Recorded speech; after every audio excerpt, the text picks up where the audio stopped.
Jefferson did not carry out his will. But the will remained at the heart of the great debate about slavery for the first half of the 19th century. There were others who also came, but most of us who came here came as immigrants. And we met the African American community in Detroit about 130 years ago. Poles came in large numbers to Detroit about 130 years ago, about 2 generations before the majority of African Americans came. It was only a small, tiny African American community when we came. The early Polish immigrants used the services of black doctors, lawyers, dentists, because they had no professional class of their own, and because they were treated better by black professionals than the professionals in the white community. In the 1920s, when Detroit had begun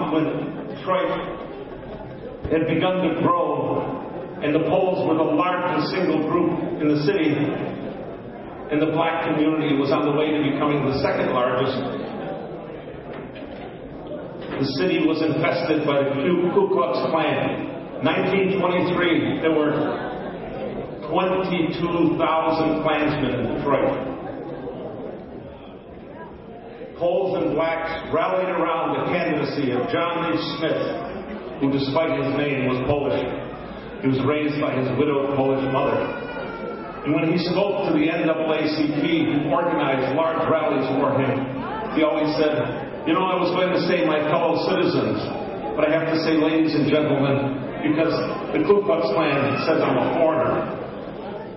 Together, blacks and Poles put together the coalition that destroyed the power of the Klan in the 1920s, in the election of 1925 and 1927. It's one of the high points of the history of Detroit. Look at that history of that election sometime.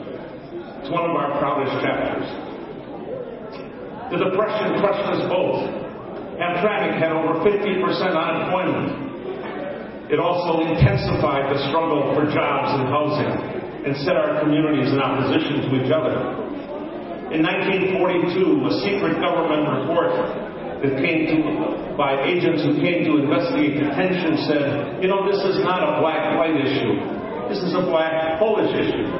And Detroit's 2 most discriminated against groups are set against each other to fight for jobs. And yet, in the middle of this tension, Charles A. Hill, one of Detroit's leading NAACP leaders, spoke out loudly against discrimination against Poles. In a statement issued here in Hamtramck, he said, "Unlike white people,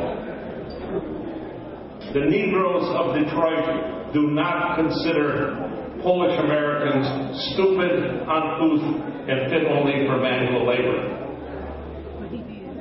A very strong statement. No one else spoke.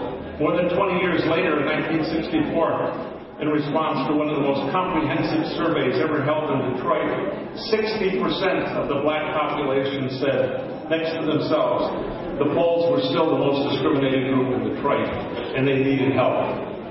It's that kind of support, it's that kind of work by the black community through the NAACP that liberated us all in Detroit.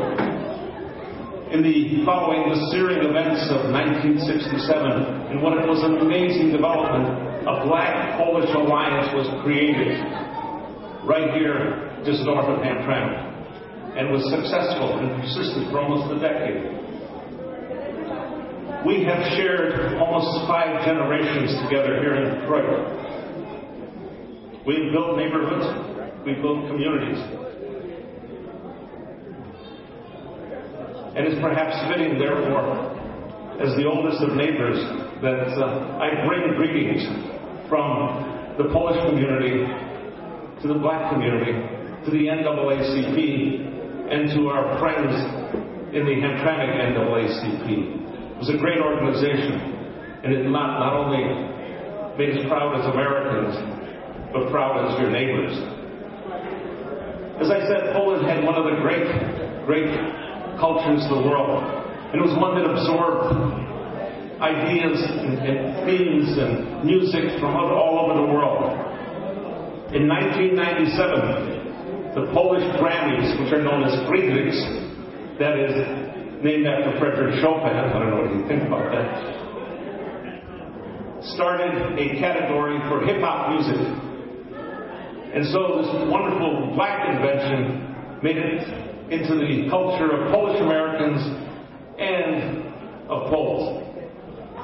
And today, rather than giving you some traditional Polish music, I think it seems fitting on this anniversary to present another example of the way in which we have brought ourselves together in this world, and in particular in Hamtramck. So I'd like to present one of our best Polish rappers here in Detroit, J.O.